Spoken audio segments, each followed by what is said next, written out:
because if your belief system is once I achieve X, then I'll be happy. Once I get that next deal, once I make that next million, whatever it is, right? In Excel, it's what you call circular reference, Completely. right? But then the question is, if you know that's an error and you know that's not what you want to live into, then what do you replace it with? Are you ready to transform your life? This is a no-nonsense show helping immigrants like you create generational wealth, even while working full-time. Get ready to take notes. Here's your host, Saket Jain. Welcome back, my Great to Wealth listeners. Today, I have a pleasure to introduce to you Benjamin Yeh. I've known Benjamin now I think we've been talking for the last few weeks off and on, and it seems like telling Ben before that it seems like we're completely two different bodies. We think alike. Our life stories are almost alike. You have to draw parallels yourself, but it's it's like I'm talking to myself. So that's why I thought I'd bring him. Ben does an interesting work. He calls himself as a business alignment coach. That's just, I don't think that those words do justice. And I'll let you decide what you want to call him as going forward. But really where I thought Ben could bring a very good insight into your lives is really around the conflict that most of us have usually, right? We're driven with external growth because that's the society we've been living in. That's the direction where the world's been pushing us in, because that the world knows. But then there's an internal conflict. Most of us who have even a slight amount of material success, you don't have to be the billionaire. You already know that material success did not give the happiness because something core, the alignment, internal core was not aligned with what outside success you were facing. So that's really the conversation I want to have with Ben of what does that conflict look like? Because he has had that conflict, I've had that conflict. And Ben's on the path and the mission to help people resolve that conflict, to bring the internal and the outside world in alignment. So I'm using Ben's word to give him the credit, but I don't think that's the right. Well, we'll let you guys decide. With that, Ben, welcome to the show, buddy. I'm super excited to have you here. Oh man, I'm just feeling all the vibrations. I am very grateful to be here, and shout out to Brooke that connected us. Oh. Very, very thankful to be here, and love to dive into seeing how I can serve your audience. Awesome, Ben. They're in for a treat. They just don't know yet. Then let's open up the show with a question that we always ask. When you heard the term, there's somebody from my Great to Wealth show is reaching out to you, what was that reaction you had? What does that really mean? What it meant at that time? Yeah. So my first reaction when I heard that phrase, when I think of migration, I just think of birds, right? And why do birds migrate? They migrate because it's not necessarily because it's the change in weather. They're migrating because they're going to a different place with more resources. That's why they migrate. That's what inspires them to migrate. And so when I think of migrate to wealth, for me, it's moving to more resource abundant areas in your life to help you grow, because it's almost, triggering that survival instinct. Yeah.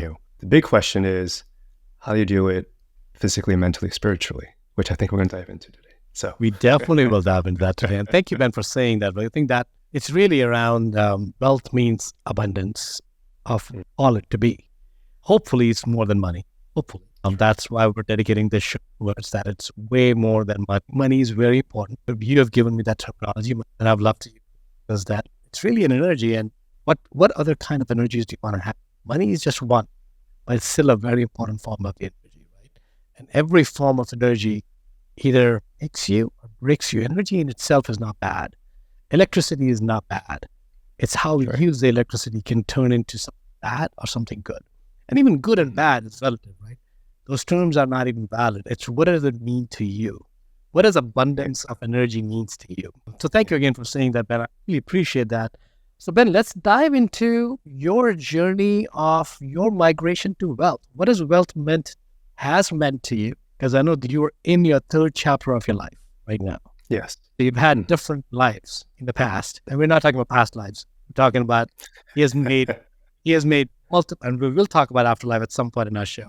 But we're talking about different pivots that have shifts in the lives, right? So that's what we're referring to as chapters in life. So Ben, talk about your journey.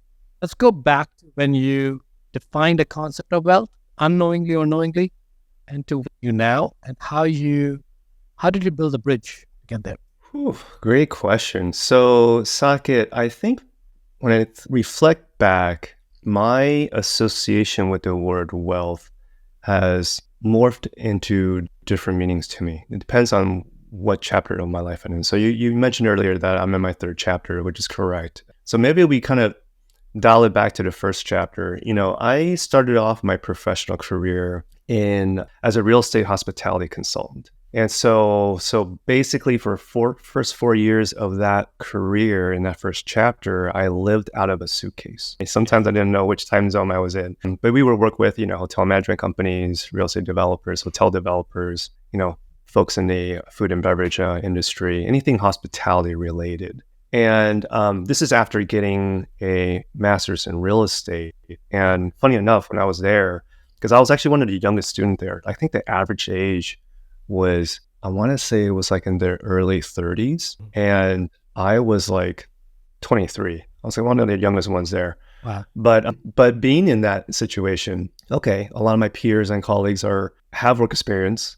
I was like, basically like a student forever at that point. And so I was very underexperienced, over-educated, so to speak. And I remember I was speaking to a counselor at the time. It's like, what would be, if I wanted to dabble into and really dive into real estate, what would be a good starting point?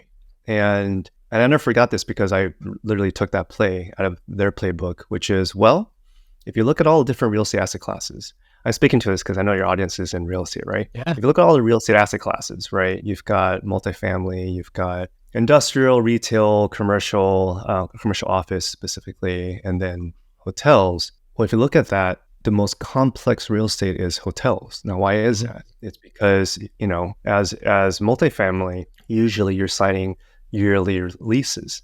Right. If you look at retail, industrial, and office, you're usually signing multiple year leases. But if you look at hotel, you're filling the beds every day. It's a very operating intensive operation. So, excuse me, if you know how to underwrite a very operating intensive real estate asset class like a hotel, everything else would be a walk in the park. True. I was like, oh, that's interesting. Okay. So that's kind of where I had my start. So that's why I started in hospitality real estate, because if I understand that, and sure enough, over time, sometimes our clients would ask us to underwrite a portfolio that deals with mixed use or things like that. Okay, well, that's not going to be as complicated because I already know how to do it from a hotel standpoint. Right. So it was a very great training grounds.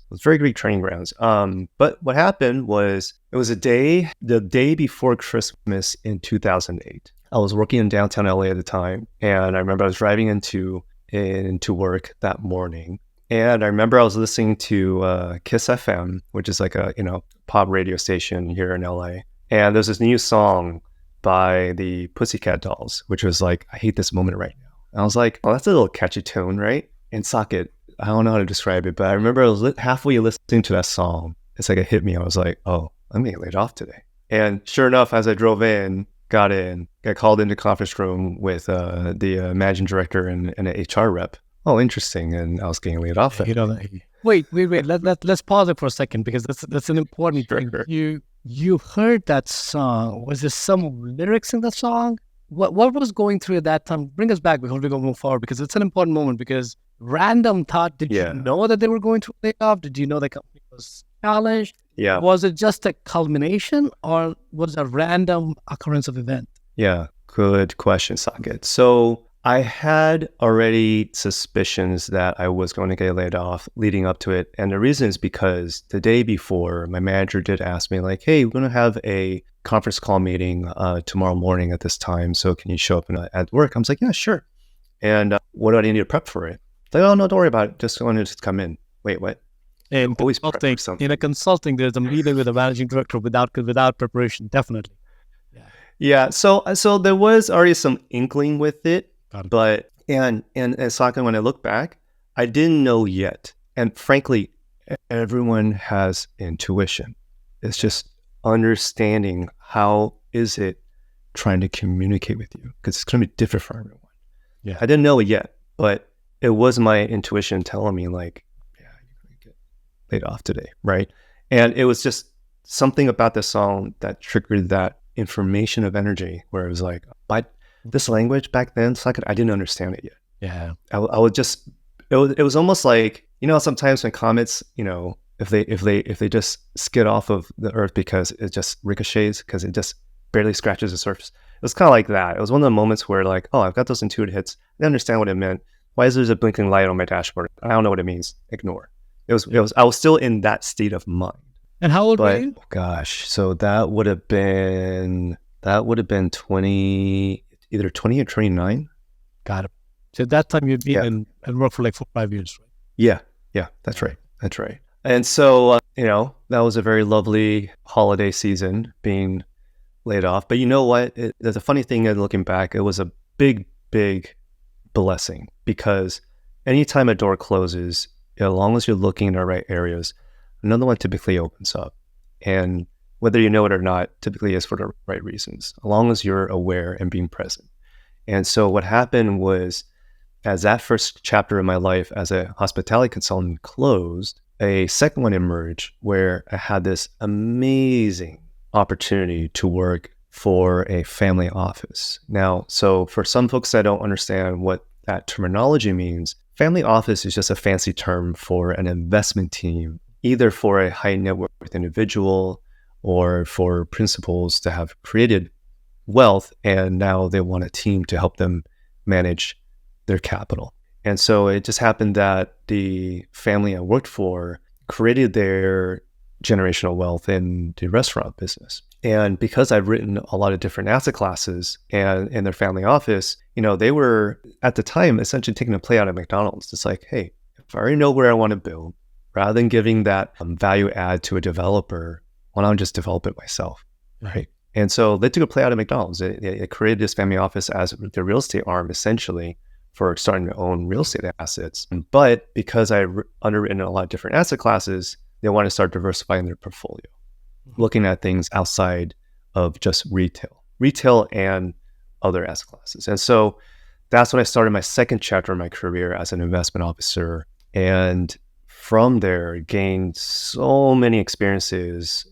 I also met my wife there. There's so much to be thankful for with my principals. And in the span of that 7 years, we bought a lot of real estate, invested in a lot of different projects. I also helped them grow their alternative practice, which just means investing into direct deals in companies, anywhere from startup to private equity deal, anything under the sun.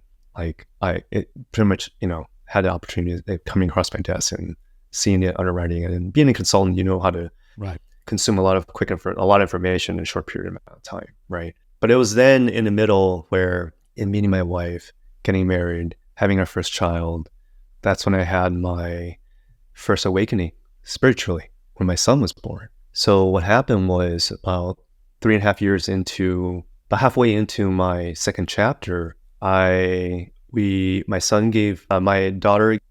gave birth to our first child, which is our son. And in that maternity leave, in that first month or 6 weeks, I was forced to turn off my BlackBerry. I was not getting any incoming emails, right? So I was actually forced to unplug, which was a blessing. And I remember... let's just talk about, when you're saying forced to, who forced you to do that? I think just being a maternity leave, like it was... Correct. As I recall, it was just like... corporate. Hey, the corporate culture was such. Corporate. Yeah. Which was great. Because I basically had an out of office reply, and I was just, unavailable for a month or 6 weeks period of time. And at the time, and I'm not sure if you have something similar in your culture, Saket, but in the Chinese and the Taiwanese culture, we have what's called like a birth center, where in the first 30 days when the mother gives birth, it's really a time for the mother to recuperate, and recalibrate. And so there's these birth centers where there's like a 24-hour nursing staff. The mom can really rest, as they're nursing the baby, but also just being able to heal the body, because going through birth is quite a ordeal, physically, right, and emotionally. And so we did find a birth center near our house, and I remember 2 weeks into my son was being born, I was laying in bed next to my wife. She was already falling asleep, and so I was staring at the ceiling, and I had this vision come in, and this vision was this house with a front yard, and 2 kids was running around. My wife and I were laying in the grass. Everyone seemed very happy.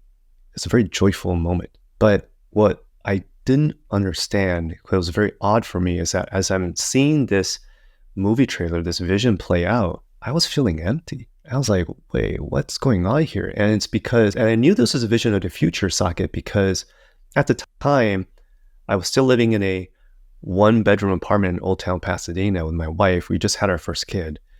We didn't have a house, right? That wasn't in our cards yet. And so I knew this was a vision of the future, but why is this vision of happiness? Why am I not able to connect with it emotionally? Why am I feeling empty right now? I didn't understand, didn't compute. And it wasn't until I dig deeper and understand, wait, why is there this huge disconnect? That's when I realized the path that I was on, my default path, was designed and created by society, parents, external factors. It wasn't a path my soul wanted to be on.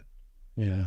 Like if my purpose and my desire, and main desire in life is to be, an investment officer for a billionaire family, like this is it. There's no better principles to work for. I'm so grateful for them. But at that moment, I realized, holy crap, this isn't life that I really truly wanted to be on.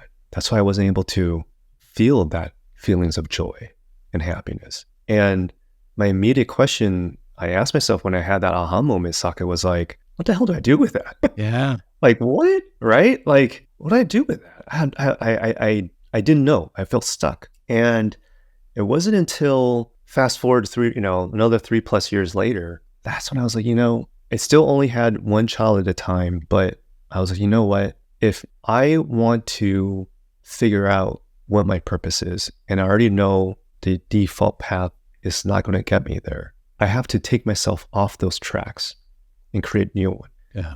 And it was such a bizarre conversation because when I remember walking in, I was telling both principals independently, but I was like, my intentions of leaving a post, and his first immediate question is, well, where are you leaving to? I was like, I don't know yet. Like, what do you mean you don't know yet?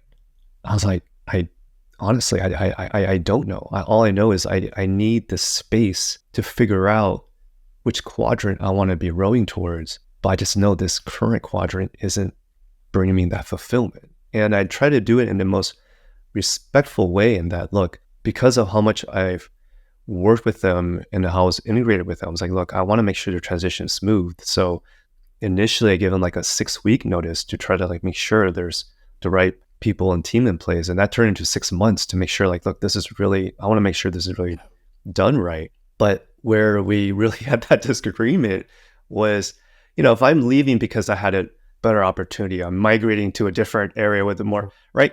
I all I know in my heart, I don't know why, I just know I have to figure it out. I need the space. It's like jumping out of the airplane without no parachute, but I'll make the parachute on my way down. That's crazy, right? Correct. But and in reflection, I don't necessarily advise people to do that. Yeah. But I just knew I needed to make that change. But let me pause you for a second, because I think I want to make sure that there's a key point here that I want to hone into is from that vision with life next to you.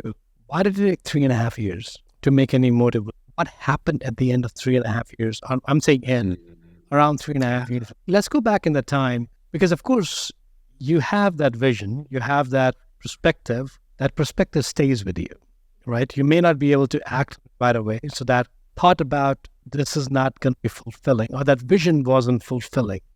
That vision wasn't the life you were hoping with your family, that you don't feel content, happy, fulfilled, whatever word you choose. Yeah. And then from that vision to doing something about it, it takes you 3.5 years. Yeah. So help us understand what happened at the 3.5 years. Did something trigger? Was it an internal event? Was it an external event? Were you guys pregnant again? What happened at that time where it forced you to take an action towards that void instead of, because most people wait till they're 65 to fill that void. Right. That's really the context of the question. Yeah, no. Okay. So good question. All right. Let's go deeper into the rabbit hole. Right. Yeah. So I'll say this because it was more a culmination of pressure and energy, I should say. Let me elaborate. Having that vision and having that breakthrough and aha moment, the programming and language I was still using internally didn't know how to compute that, right? Because from externally, people like, man, I have I loved my job. I loved the people I work with. It was very intellectually very stimulating, right? Like going to masters, doing that, buying these assets. I mean, and then in 7 years, I deployed over $1 billion. Like that's a lot of money. It's a lot of energy. I didn't understand it, but it's a lot of money.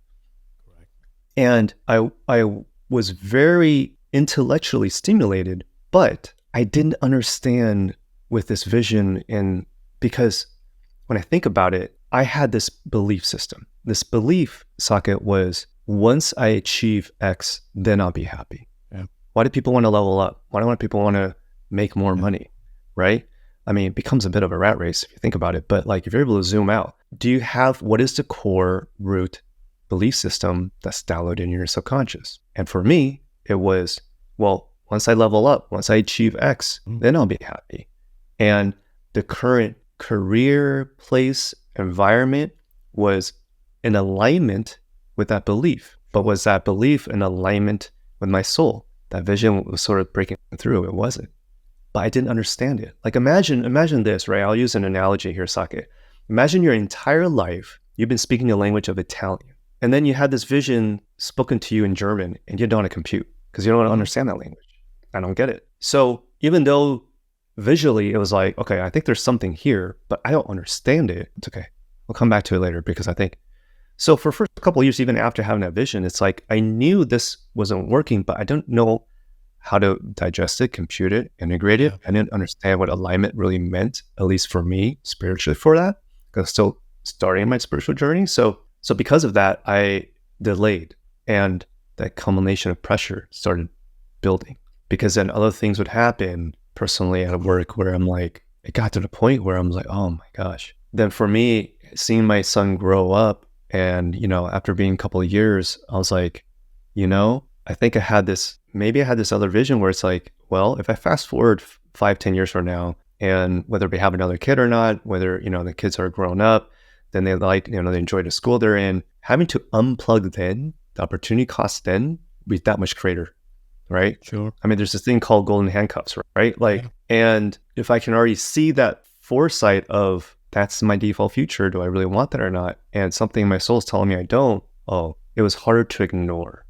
Like somehow, even though I don't understand German, okay, something's making me understand and decipher the meaning behind, the intent behind it. Man, could we go deeper? Yeah, absolutely. If we go even deeper, because I think so. There's let me put my perspective, and you tell me if I'm. You tell me. We're just having a conversation. Yes.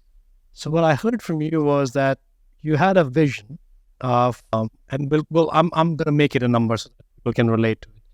3,000 square feet house with a acre lot, a white picket fence, everything is perfect from outside, and you felt unhappy. You felt unfulfilled. I can't remember the word you used.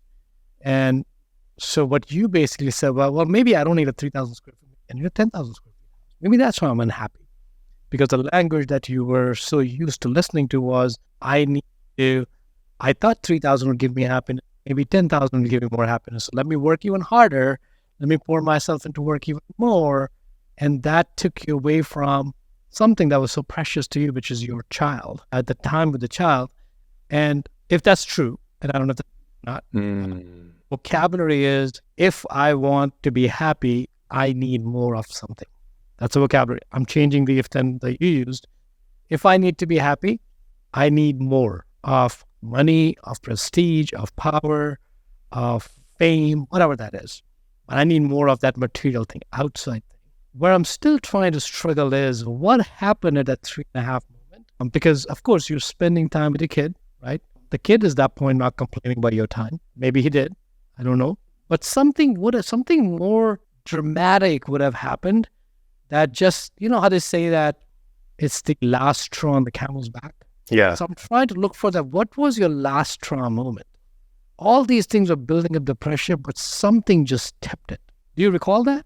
Longing into my memory to see if there's a events, or what it feels more of, Saket, is that it was a series of mini events that accumulated. That's the thing. That's what I mean by accumulation of pressure. Right. Because at one point, it isn't like one specific one made me go like, okay, that's it, right? I didn't feel like that was the case, but I do want to go back and clarifying because you did bring up a very interesting approach to the vision that I had. Because for me, it was, let's use the analogy you shared, which was a house, 3,000 square feet, right? I knew that's what I wanted to desire, but something it felt like, and how I'm getting there, the how. Yeah. Yes, you can still get the house, you can get all these material things and have that, but just knowing that I wasn't happy is like, wait, why do I have to live my life as or? Why can't it be and? And yeah. And because there's no one to share with me, you can live your life with and. It doesn't have to be or, right? Why does it have to be a trade-off between making money and that? Why can't you have both? Both. Yeah. Right? And knowing that if that's the life I want with an and, my current tracks and my path was really more of an or, okay, that's not going to work. Yeah. Well, I love that. And thank you for bringing it. I think that's the key thing right there, is that realization to articulate that. So intellectually, you may have understood it, right? Most of us understand that because we all have parents or aging relatives. We're seeing them, and we're seeing at 65, even if they had money, they either don't have the help or they're still not happy. We all, I think intellectually, we all have seen it. We may not see ourselves in that position. Like, we're different, we're unique. When I'm at 65, I'm going to be the best in my best health and my best mental capacity, but it takes time, right? For most of us, we may not even understand that till we're 80. But I think what you're saying is that you change your equation from not if then else, but this and then, right? This and that, not this or that, or this then that. It's this and that. So that whole terminology, the verbiage change. So like, I could be happy and I could have a 20,000 square feet house if I wanted. And there's nothing wrong in that, because our society tells us that, unfortunately, it's very unfortunate. And you know my story when I lived in Korea and left everything. Dude, I was getting phone calls, my very friend, what's wrong in your marriage that you're escaping from? I'm like, dude, my marriage is perfect. There's nothing wrong in my marriage. They're like, you know what? You can live in an ashram when you're 70. That's what the life is for. Now, even my mom calls me, who has since passed away. She's like, well, old people do that. Right? I'm like, you're right. That's one way of looking at it. But if I know that's what I'm going to do at 70, why would I do it now? Yeah. Right? It's just that switch I have to. Love that. Okay, so let's go further to the rabbit hole you just created. I love what you just shared, Saket, because that's the other thing, is that if your belief system, what I found, there's no right or wrong, but it's just that's an equation that doesn't work for me, because if your belief system is once I achieve X, then I'll be happy. Once I get that next deal, once I make that next million, whatever it is, right? In Excel, it's what you call circular reference. It's an error, right? But then the question is, if you know that's an error and you know that's not what you want to live into, then what do you replace it with? That's the biggest question. What do you replace that new equation with? And you touched on this earlier, which is, if you know there's something that will bring you happiness today in the present moment, why do you have to wait because society tells you that that's something you do in your 70s or 60s or whatever it is? It's like, how do you feel the vibration of joy now? Yeah. Because if you do, and you give yourself the permission to, and you feel and raise your energy level to feel that joy now, you're getting a glimpse of what it is to start attracting your reality to you rather than chasing after it. I didn't understand it at the time, by the way. That took me literally this third chapter I'm in right now to fully understand this. And I'm still learning, being frank with it. But it's how do you raise your energy and vibration to match the reality that you want?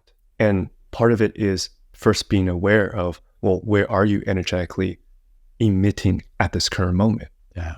And so even though other people can't comprehend, wait, you're reversing the order. You gotta do that later on when you're like, towards like your last chapter of life. Who says that's the truth? That might be your truth. It doesn't have to be mine. Definitely. Right? And the funny thing is once you start following your joy, the world, how it occurs to you and your experience starts to shift. So let's talk about that, Ben. Let's pause for a second. We'll come back to it, but let's go back to the end of your chapter 2. Yeah. And then we'll come back to it. I know I'm going back and forth with you. No worries. I love it. We're keeping track of that. I'm keeping track of where I'm leaving, or we'll come back to it. Because I think the third chapter is very important to understand, to make sense of where you were going with the next one. And I think I know where you were going with that. I could be off. But let's assume I know where you were going with it. So tell us the transitions. Now you've gotten your principles, you're aligned with the principles at that time. 6-month break, 6 weeks turned into 6 months. Let's go back to the story. Where did you go from there? So after my last day in that position and I officially left that job, I mean, man, it took me like almost 2 to 3 months to decompress and recalibrate, honestly, because at the job that I was doing, I mean, just to put some context into it, right? I was working with the head of real estate, and any real estate acquisitions, I'll be the one underwriting and putting a package together as a year and and then, taking it to investment committee. As I was doing that, working with the head of real estate on the real estate acquisition side, any inbounds of people wanting investing in this fund, in this direct deal, that's non-real estate, I was a one-man band at the time. I was like, wait, this isn't sustainable.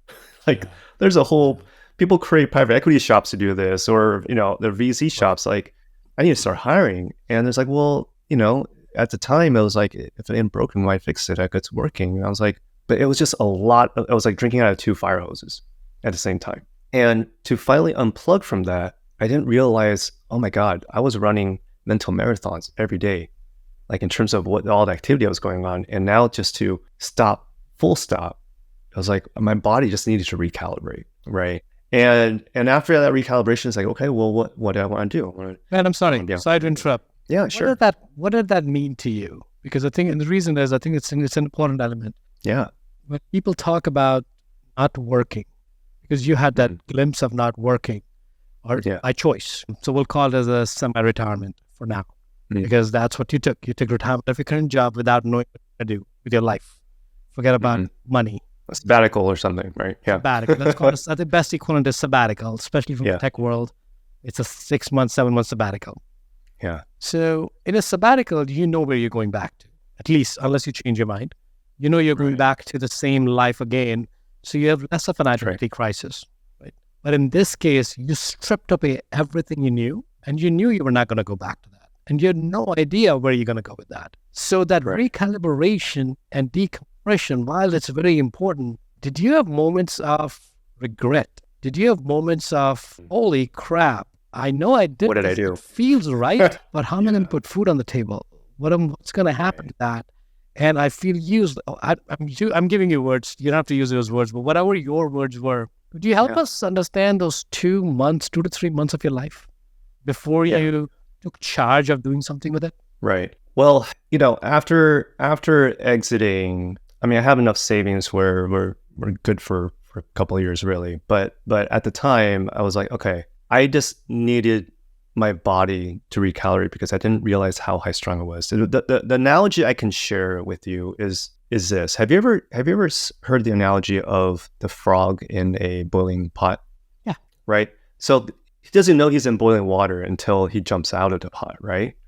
But because the pressure and the temperature has been just slowly incrementally increasing, where it just feels like you're in a sauna, but you don't realize you're in a boiling pot. But if you don't jump out of the pot, what happens? You're going to die. You're going to get cooked, right? But having that unplug and then jumping out of the pot, realizing, oh my goodness, like that was not sustainable for me. First, having that awareness for me, at least where I want to be. Then it's like, okay, all right, let me cool down, dry off, figure out, right? And it really took that couple of months to just decompress is the best way I can just describe it. But then what happens in the moments of stillness and silence? Yeah, you're going to have feelings of like, wait, did I do the right thing? Oh my God, what am I going to do? Like, is that, yes, those thoughts definitely do come in, but does it stay in your mind? That's your choice, right? Yeah. And it's like, and I just have to have that conviction. It's like, no, and the thing, funny enough, my wife left around the same time. She actually left before I did. So we were there also for 7 years. She was there for 7 years. She was in HR. I was in a family office. But she, because, and I'm so grateful for this, is that we both began our spiritual journeys around the same time. At that corporate job, they were very, very big on personal development. We've taken Landmark Education. We've taken Tony Robbins. And so working on the mindset was something that we valued. It wasn't a foreign concept to us. And in doing that, but also what's theta healing, what's Reiki healing, what is this energy work, right? And I remember my first theta session, the person, Jonathan Liu, who was the one that facilitated this theta healing session. I remember the first thing he said in the session was, I mean, he was almost started to cry. He was like, man, I'm feeling this sadness. And I'm here just stoic, no Like emotion. left brain, no emotion. I was like, what are you talking about, right? He's like, no, you just tapped into the energy of just like, wow, like the inner child that me is just, there's emotion just never let out. Like it hasn't felt through it. It's just almost like as if it was like trapped in a door in a room in the basement or in the attic, and it hasn't been let out. And like, I wasn't feeling anything. I was like, wait, what are you talking about, right? But as we worked through that session, and I think it was maybe the following one after, I remember that month. So this was still when I was in a second chapter, before having a kid. But I remember then it's like, wow, I've completely shut off my emotions as a defense mechanism because I felt pain and trauma when I was in my early childhood, where in order to protect myself, I didn't let the emotions flow. So I was able to switch it on and off like a light switch, but it was default off rather than on. And when I opened it, when Jonathan helped me open the emotions and feelings and running through my body, it was almost like breaking through the Hoover Dam. Like I didn't know how to control it. So I was a hot mess. I remember I would never cry in movies, and I'm watching some commercial and I'm just starting to tear up, and wife's like, what's going on? Right? Like, cause it was almost like 20 years of just not allowing emotions to flow. And Ben, this was while you were still there, or this is after you? This is while I was still there. When I started my spiritual journey, it was when I was still in that corporate job. So I was still in that second chapter. And this is post-vision or pre-vision? It's a good question. I think it was pre. I think I'm in my mind, I'm connecting the dots with you. I think something got unlocked in these sessions. Yes. Which showed you the vision. Yes. You just didn't know that vision. I didn't know it. That's right. The sign for that, I tell you, is where once you are able to comprehend. I think now, at least in my head, of course, the left brain starts to act up, right? Yeah. I want to tie a thread to everything. So I think now it's starting to make sense in my head, where you had a spiritual awakening where something got unlocked in you at multiple things. And again, it's not one thing. You went to Landmark, Tony Robbins, Theta Healing, and probably other modalities as well. And I want to come back to Theta Healing. And I want to come back to Landmark and Tony Robbins. I think we're going to have like a in here because there's so much to talk about. Maybe we'll bring you back in the respect of time here. But that makes sense to me now, right? So now, you're let's go deeper into the inner child. Yes. Because I think where we're going with this is the alignment really happens with at least in my perspective. You tell me if that's your belief as a practitioner, as a coach, is we all are born as a child. Along the way, we kill that child. Or we lock that child. Killing is we silence the child. We tune that person off, whoever the child was. Right. And most of us are not feeling fulfilled is because the child is trying to tell us something. Yeah. And we're now saying whatever you're saying. So imagine raising your own kids. For those of you who have it, you're telling a child, and I'll tell you a vivid example from me. My daughter was going to do a somersault off of the bed on the floor. And my first instinctive reaction was, you get hurt. And I could see in her eyes, I said, oh, don't do it, you may get hurt. She's like, right, I may get hurt. I had to quickly, because that was a moment I'm like, I'm going to kill her inner child at that moment. I'm like, you know what if we put a cushion underneath and you still flip? We had some mattresses we just put in there. She flips, she's like, oh, I'm not hurt. I'm going to flip again. So I was able to recognize what I was going to do, but I don't do that to myself. Yeah. Right? We don't do that to ourselves. But imagine what would have happened to that child when you're silencing that child forever. At some point, that child's going to look for external approval saying, Mom, Dad, I'm trying to make a decision. Do you think it's right? Right. Or means I'm confused what to do. What do you think is right? Right? And that's where I believe, this is my theory, and I just came up with it since we started talking, is really the problem for external validation and us being driven by the external circumstances is because we have no idea what's right or wrong with us, for us, because we have no idea how to listen to the inner child who's telling you where your path is, and you get lost. Yes. And the only voice hearing, the external voice is much stronger than the internal voice at that point. So tell me I took it a completely different direction. So let's bring it back. So tell me what your thoughts are on that, and then let's tie it back into your theta work. Yeah. No, so I agree with what you said in that you have to learn how to heal your inner child to gain access to what then brings you joy. And if at any point in life, whether the environment you're in, whether it's your parents or your siblings or, relatives, whatever it is, if the environment or an experience gave you those moments of silence and you didn't feel safe to express yourself authentically, then it doesn't go away. It just means you kind of just locked it up in the inner world of it, right? Like imagine a house is in your inner world, and what happens when a kid wants to express himself and you close the door on and locked up in their own bedroom? Then what happens? They're gonna pound the door louder, right? And Yeah. the further you go away from the farthest place from the house, so you don't hear the sound, doesn't mean it's not there. It's still there. But having that silenced and not understanding and feeling through it. I mean, one of the things, one of my friends, Dr. Yvonne, shared in a lot, it's like you have to feel it to heal it. Yeah. But you just have to be in a safe space so you can know how to feel it to heal it safely. And that's the thing. Like our school, our society and culture doesn't necessarily teach us how to listen to that inner child. And whether it's a form of therapy or a coach or whatever it is, helping you to bring that out is because if you know where the root causes are, you're probably feeling pain in terms of the symptoms of where it's popping up in your life, right? Yeah. Physically, professionally, all that stuff. But the root cause usually is never there. It's usually somewhere else. And a good place to look. How did you create that safe space? Because of course your training was very left brain. Yeah. You got directed. You lucked into. I would say lucked into. Right. There's nothing called as luck. Life pushed you in the right direction. You need to be pushed.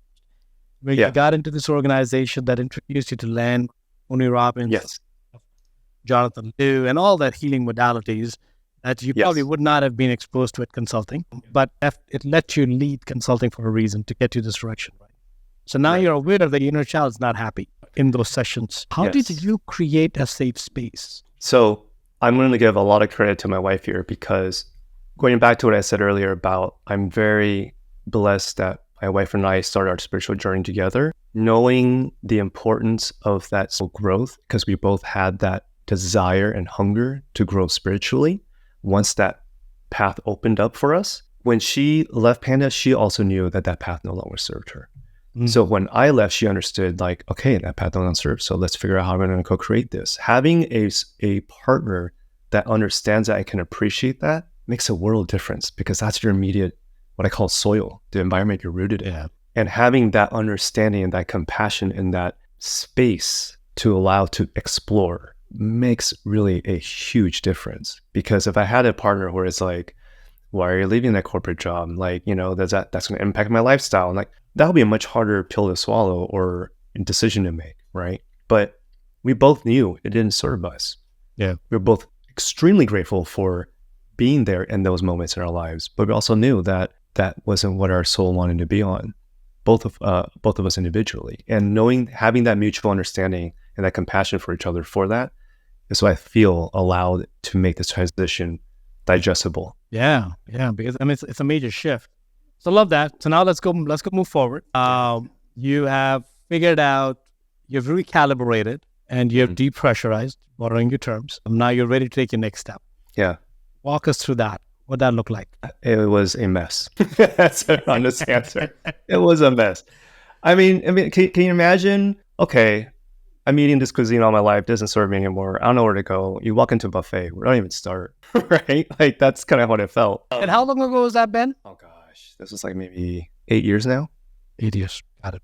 Yeah. So once I decompress and all right, let's explore what I want to be an entrepreneur. What does that mean? What are different business models? What was my skill set? Well, I understood real estate. I saw a lot of different business models.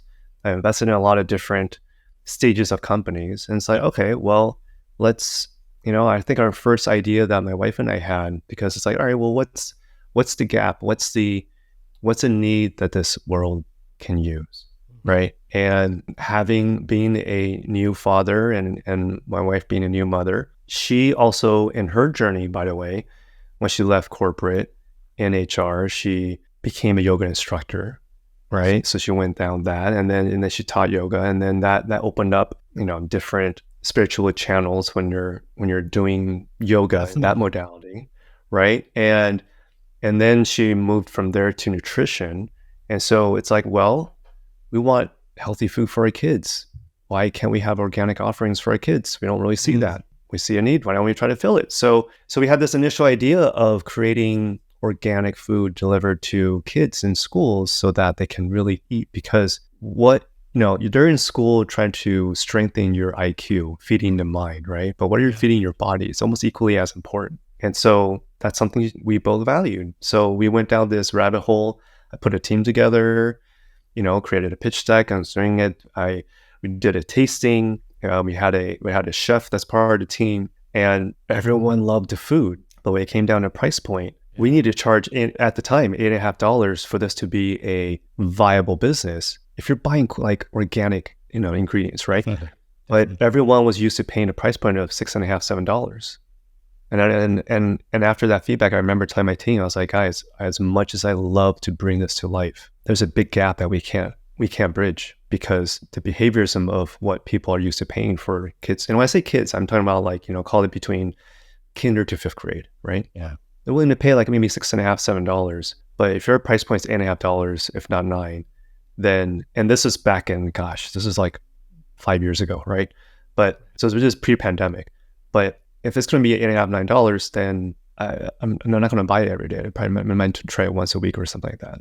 And so I was telling my team, like, hey, we don't have a business. We might have to pivot here. And it's just being around numbers enough. I just knew like, okay, this is not going to work. And so we pivoted. Then life events happened. We had to disband the team. We're also friends, but we had to go our separate ways because everyone had different life experiences. And I remember then, my wife and I, was with, she was in nutrition, just started her nutrition program. And then once I decided not to do that startup, friends found out, hey, I have availability. Hey, there's this real estate startup you want to dive into there. I was like, I think it'd be great. He's looking for a CEO. I was like, no, my wife she convinced me like, hey, there's this world of coaching and blogging. And I felt like, all the learnings I got from the mindset stuff of Tony Robbins and Landmark and all the things we read from like Warren Buffett and investing. Hey, I think there's a space in between. Yeah. Right. So my first iteration of coaching was really bring the personal development side of mindset and also coaching, but speak it and articulate it in a way that I can understand, right? And so I remember creating a website, writing 10 blog posts. I was about to publish and go live the next day. Got this text from a friend that was an advisor for the startup and saying, hey, I have this guy that's starting this real estate startup. I think you guys will click. Do you mind just taking this lunch with them? I was like, I was going to publish this thing and do this thing, but okay, fine. Sure. It was a friend and sure. So I met up with this friend and sure enough, we clicked. It was like, meeting a lost alum brother from another mother, right? Yeah. And so his idea was, look, because he's a real estate agent. And it's like right now, at the time, the only value, I should say only, one of the values a real estate agent has is access to pocket listings and off-market deals, right? But how do you do it in a way to help all parties and protecting their interest? And so what his initial idea was, hey, what if we created this platform, this online marketplace for off-market deals in a similar vein that Priceline does, opaque kind of pricing for, to fill up inventory stock. Why don't we do that for residential, like single family homes? Because when you go on the market and it doesn't sell and it's been on the market for 30 days, the entire world knows that because it's on the MLS, right? Then you're going to get people that are going to, lowball you on offers because and then when you take it off the thing, there's a history with that. So how do you do it with this, with discretion? We want to create this online platform. So it was like a shiny object syndrome because it's like, all right, this is pulling all of my experiences of real estate and like understanding of leading a team. So I got pulled towards that, ended up pausing my coaching thing, went down that rabbit hole for a year, being the CEO of this real estate startup. And towards the end of that startup, I realized like, wow, this wasn't bringing me joy. Again, it was that kind of that feeling that when I had the first thing, I was like, wait, why am I doing this again? I felt like I was doing it more ego-driven than it is more soul-driven, if I'm being very honest with myself. And knowing that, oh man, guys, I think I have to be an advisor and pull myself out of this position because this isn't working for me. And if I don't feel it, and if I don't put my heart in it, then the team and this company is going to suffer as well too. Correct. So I had to pull from that. And then when I pull from that, then another real estate, commercial real estate friend of mine wanted to partner up and like start syndicating deals. I keep getting pulled into the left brain, kept getting pulled into the matrix of blue pill, right? Because that was my career. I mean, for 20 years, it's been in real estate. But wait, is that what I really wanted? I wasn't sure at the time, right? And so the second event that really going to a phrase that you mentioned earlier, Saket, which was what broke the camel's back. What happened was my uncle passed away during the pandemic, the first year pandemic. And this was an uncle of mine that I loved dearly. He was like kind of guy where like, man, if I'm in trouble, he's a guy I'm going to call because, he's just been that solid rock. And he had 3 sons that are like brothers to me, right? They're cousins, but really they're not like my brothers. And what happened was when he passed away, the family asked me to be an MC for the funeral. And I remember being an MC. It was a rainy day and pandemic. Everyone was on masks. It was a very surreal experience there. I remember coming back home, family's asleep. It's close to midnight. I'm underwriting another commercial real estate deal in Excel. And I just remember pausing like, what am I doing? Yeah. It's been 5-6 years since I've left my corporate job. The intention was to figure out what brings me passion. And yet I'm still going through the old cycles of it. And it's like, wait, what am I doing? Man, that's what I mean by it was messy, right? And so I paused that partnership. It's like, hey guys, like I'm really sorry, but this isn't, I'm redoing these, maybe because it was just innate reaction and habit, but I need to pause this first and really see. And I remember I was talking to my wife and I was like, man, like I felt lost. I felt lost. Like, wait, what's going on here? Like, and she reminded me, it's like, well, didn't you want to do that coaching thing? I was like, yeah, I did. All right. Well, I remember I had all my laptop. I was about to publish. So I went back and looked at the material and I was like, this felt old energy. This didn't feel authentically me at the time that I was in. Mm-hmm. Like I could see why I did it back then, but like I was maybe able to use like a third of it, but it just, if I were to publish then, it wasn't authentically me because I've evolved from that.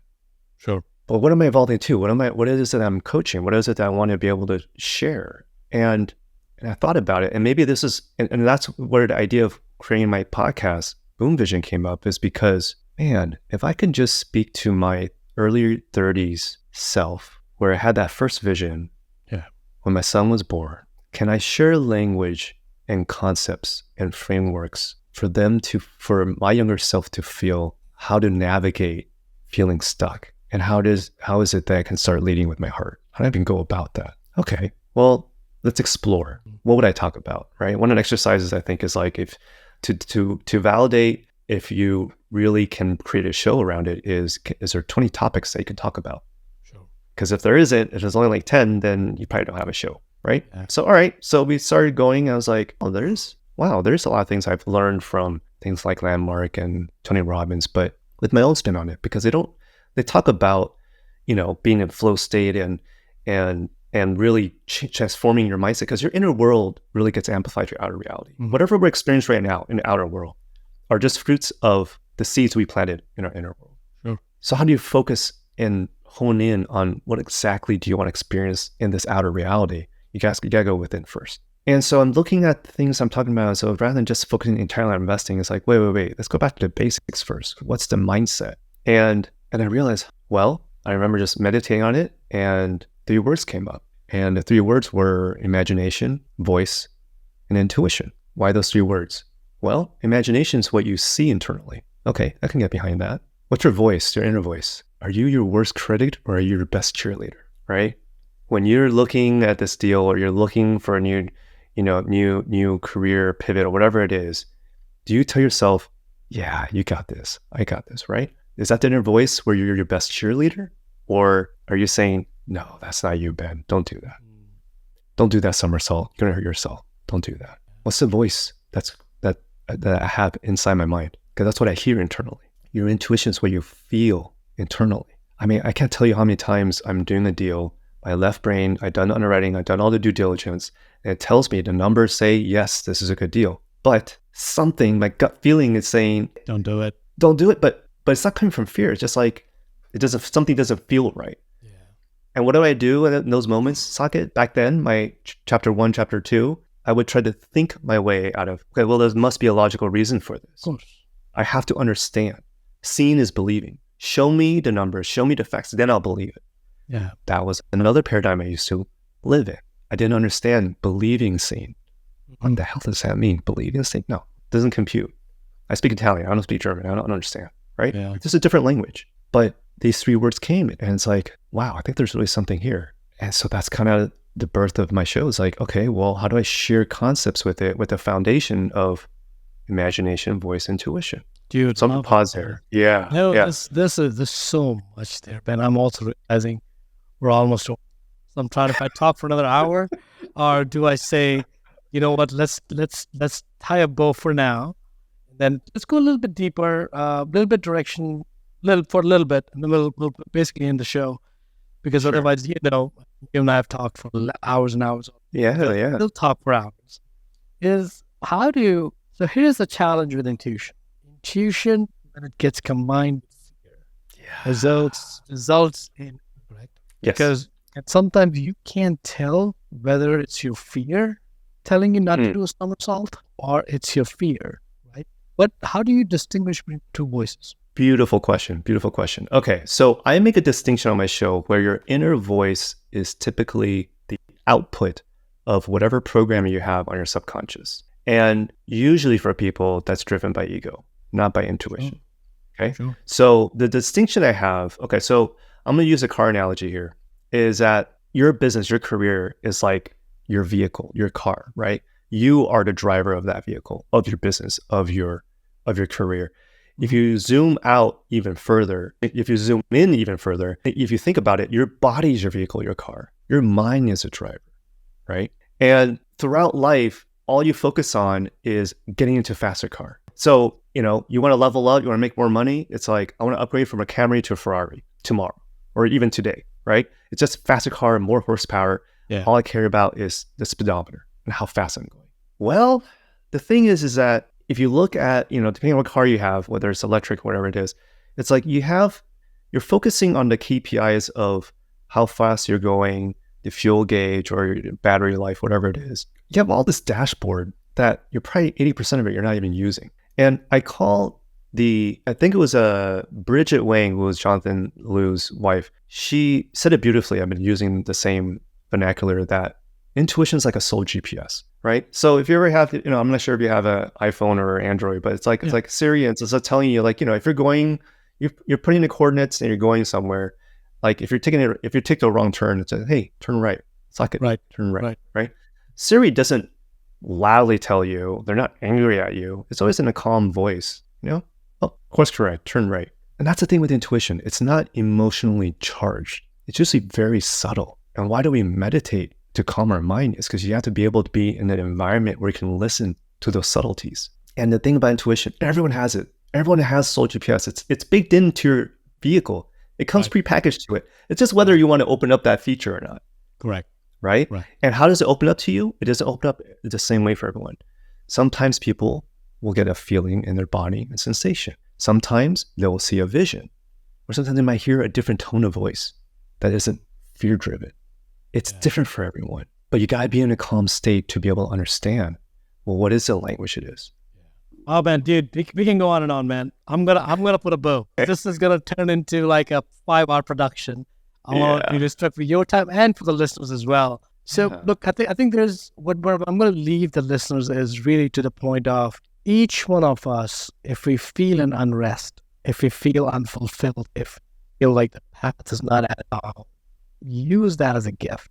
Use that feeling as a gift. Use that feeling as not what's wrong with me. Is stay with that feeling and see where it goes, because most of us, what are going to happen that, I gotta go out, let's go watch a movie, or let's go out to dinner with friends. And what happens is the more you do that, the more you are telling your subconscious that feeling that somehow arose in you is not important. And whenever it comes, let's figure out a way to kill it. I'm using extreme to subside it, to say that feeling is no longer, because it's not going to give me happiness. Why would I want to know I'm unhappy when I can find an easier path to be happy in the moment by picking up a Band-Aid. If it's happening with you, and I don't know if it's happening, it has happened with me. I'm sure Ben has shared his life story. Happened with him. Chances are it's happening at a certain level with you as well. If it is, you need to recognize it. You need to take a pause. And but pause doesn't mean you live in a monastery for 2 years or your job, sit with an unrest feeling. That doesn't mean that. And all it means is sit with that feeling. If you don't know meditation, sit quietly in a place. Just basically be with that thought process and see where it takes you. It may not take you anywhere. It may not take you anywhere. I'm not saying something miraculous is going to happen. The clouds are going to open up and God's going to do what needs to be. All that is good for Hollywood. What we're saying is that nothing drastic needs to happen. You just need to acknowledge that feeling and nurture that feeling. Go ahead, Ben. I think you're saying something. Yeah, can I add something to that, Saket? Because this is the vision that's coming to me as I'm listening to you talk. Is that by the way, meditation comes in different forms. It doesn't mean you have to sit cross-legged and still for 30 minutes. Like if I do that and then at 6 minutes, I'm going to fall asleep, right? I'm just being honest. So meditation is just simply quieting the mind. That's all it is. It could just be walking in nature. It can't be sitting still. It could just be focusing on just your breath and that's it, right? But to further the example of why meditation is usually the first to help you gain that clarity, if you want change, you need to have the awareness first. What is it that I want to change?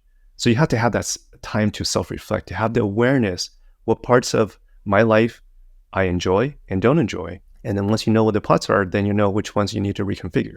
And meditation, the way to think about it, it's like this. If you were to go and stand right in front of like a lake, if the lake is turbulent, you're not able to see your reflection. If the waters are turbulent, you're not able to see the reflection. But if the lake is still and just pop your head over, you're going to be able to see your reflection. Yeah. In our minds, think of it just as that lake or that body of water. It's like, wake up, what happens? Oh my God, I gotta make sure my kids are in time. Okay, I gotta been fed, gotta do this, take this course. Like there's so many thoughts. And before you start picking up your phone and start, answering your texts and inbounds, just meditation is just being still and visualize, is your lake still? And if it is, then, then you create an environment and then just see what shows up. Correct. And this is great, man. Dude, we're going to end at that note. Okay. So let's shift into that towards the end of our show, right? So yes. Give me one perspective. There is a 20-year-old listening to this show somewhere, right? We don't know who that person is. Yeah. Parallel realities. Parallel reality. What is that one insight you're going to share with that man that's going to alter the migration path? What I would say to that 20-year-old Ben is learn how to follow your intuition today. You're going to stumble, you're going to make mistakes, but the more you strengthen that inner muscle of your intuition, the more that will serve you for the rest of your life. Love that, Ben. Love that. And I know you lived that by now at least. You may have lived that in your 20s. I'm still learning. Yeah. And I think it's a journey anyways, right? Yes, it's a journey. That's right. It's not a destination, it's a journey. So love that. Ben, next question is a little bit more abstract, is in where do you feel in your interaction, in your inner reflections, where do you feel humanity as a whole should migrate to in a few decades? Oh man. My hope where humanity is migrating towards in the next few decades is that as much as we talk about IQ and strengthening our intellect and knowledge is power and all of that, in the same conversation, in the same breath, we're also saying, well, what's our association with the word energy and intuition? I really, really hope for humanity's sake that we go to this direction and we migrate towards this direction, because as right now we're going through this AI movement and we're having sharper tools, right? There's a Tyler Durden quote, right, in the movie Fight Club, which is like, the things we own end up owning you. Correct. And for it to avoid the things you own not to own you, you have to be able to have your own guidance of knowing what serves you, what doesn't. And the way you can do that is just understanding energy and following intuition. That won't replace it, right? Can I share a really quick side story? Yeah, please. When I used to work for my principal, because he's an amazing businessman and obviously very successful, he has a lot of sites, a lot of restaurants, and we would do a lot of site visits. And he knows his stores like his babies. I don't, right? So when you're telling me I'd go there, I would put in my GPS, right, in the car and it will take me there. I remember like halfway through, after going multiple site visits, there's a time we were driving in LA where I'm about to enter an address. He's like, no, put that down. Just go. Just drive that way. I was like, what? I don't know what I'm driving. He's like, just go. If you rely on the GPS too much, you're not going to be able to build on that instinct. Whatever tool you have. I mean, he didn't use the word and language I'm using now, but he really did amplify, which is his intuition. He's honed it so much and it's served him very, very well, right? But it's because he doesn't let the tools dictate what it is. It'll give you information, but ultimately you have to make the decision, right? Right. And so as much as this society and our culture might raise the importance of knowledge and IQ, at the same time, my hope that is our society and our humanity is also moving towards a direction of what does it mean to manage, to expand energy? What does it mean to follow your intuition? Dude, love that. Love that. On that beautiful note, Ben, beautiful thing that brings a point home. Thank you for saying that. Ben, where can people learn about your work? Where can people contact you? Where can they learn what you do and see if that could benefit them? Yeah.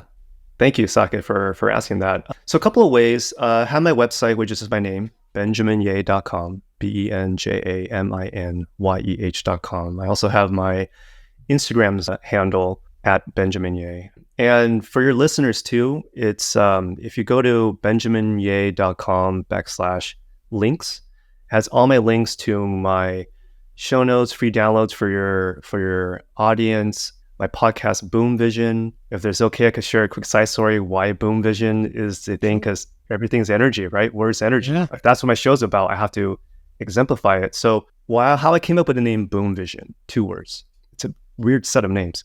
It's because if it's about mind, body, and soul, what starts with their mind? So what are the 3 values? Well, it was the 3 words that came, right? Which was imagination, voice, intuition. So if you take those 5 words, imagination, voice, intuition, body, and soul. If you take the first 2 letters of those 5 words and you scrabble it, you actually get vision boom, or you get boom vision. Nice. And I remember, and why I did that was because one of my favorite movies of all time is this movie Sneakers. Same director as Field of Dreams. So it gives you sort of an era back in like the late 80s, late 90s. And they had the Scrabble scene, and that scene always stuck with me. And that's how I play off of that. I was scrabbling the 2 letters, and it's like vision boom or boom vision. I remember my office here, and I had this aha moment where, okay, and I said it out loud. I was like, is it vision boom or is it boom vision? And right when I said that, a bird flew right into my window and boom. I remember that story, yeah. And I got so startled. And so I looked up, I was like, all right, universe, it's boom vision. I won't even mess with it. I hear you loud and clear. I don't know why. I only didn't know why. We'll just go in this. Beautiful name, man. I love that name. And thank you for sharing that story. Appreciate it. So we'll make sure the information is included in the show notes. So I would highly encourage, I know it was a long episode. For those of you, first of all, Ben, thank you for staying with me for almost an hour. And I know we've been talking even before that. Thank you for doing that. Appreciate it. And for the listeners who are listening to this part, I thank you for spending an hour of life listening to a conversation, very raw conversation. Nothing of this conversation was scripted. So thank you for letting us share our perspectives. I also want to tell you is these are just our perspectives. Right? You may take what you can from this episode, apply in any way you can, or scrap it completely. The power is for you. Power is with you. All we can do, we can be the vessels of the information, but you have to be able to consume. And if it's not worth your while to consume it, we appreciate the time you spent. Hopefully, there's something in this hour and a half conversation that inspired you to do something about your life. If you achieve that goal, that means this podcast episode was a success. That's all I'm hoping for. And if not, I apologize. We'll make sure we bring Ben again, and we'll hit that mark eventually. We will get there. So thank you again for tuning in. We appreciate all your time and effort that you put into listening to the show. If there's anything we can do, any we can bring that brings joy to your world, and you feel like that can be a great guest for us, let us know. And also let me know what you felt about this episode. We have a group that you can join. We have a YouTube channel that you can subscribe. The modalities of reaching me are infinite. So you pick one. You don't have to pick all of them. Whatever you want to pick the modality, I will respond. So thank you again for tuning in. Thank you again, Ben. Look forward to having you back, buddy. Man, I really appreciate the time, man. Thank you so much for having me, Saket. Thank you. Ben. If you got value from this episode, you might consider sharing this content with a friend. But most importantly, be sure to take action on what you've learned. One way you can take the next step is to connect directly with Saket on an investor call. That link is waiting for you in the show notes below.